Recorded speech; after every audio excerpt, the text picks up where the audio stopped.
എല്ലാ വർഷം Suez canal മുഖാന്തരം ഈജിപ്തിന് കിട്ടുന്നത് $9.2 ബില്യൺ. അത് ഈ വാർ ഉണ്ടായ ശേഷം, ഹൂത്തികളോട് അറ്റാക്ക് ഉണ്ടായ ശേഷം അത് 7 ബില്യന് താഴെ അങ്ങ് പോയി. അത് ശരിക്കും ഈജിപ്തിൻ്റെ എക്കോണമിയെ ബാധിച്ചു, ഒന്നാമത്തെ കാര്യം.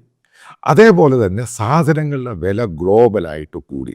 ഏതാണ്ട് 174 ബില്യൺ അടുപ്പിച്ചാണ് ഇതുമായിട്ട് ബന്ധപ്പെട്ട് ലോകത്തിൽ സാധനങ്ങളുടെ കോസ്റ്റ് ഇൻഡെക്സിൽ മാറ്റം ഉണ്ടായത്.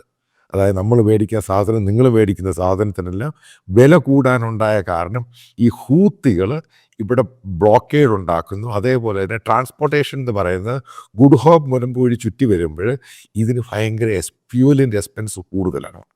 അതായത് നേരത്തെ ഉണ്ടായ ട്രാൻസ്പോർട്ടേഷൻ്റെ ഇരട്ടിയായിട്ട് മാറുന്നു. ഇതെല്ലാം ഈ പറയുന്ന അന്നം തരുന്ന നാടുൾപ്പെടെയുള്ള നശിപ്പിച്ചുകൊണ്ടിരിക്കുന്ന ഹൂത്തികൾ ചെയ്യുന്നതാണ്.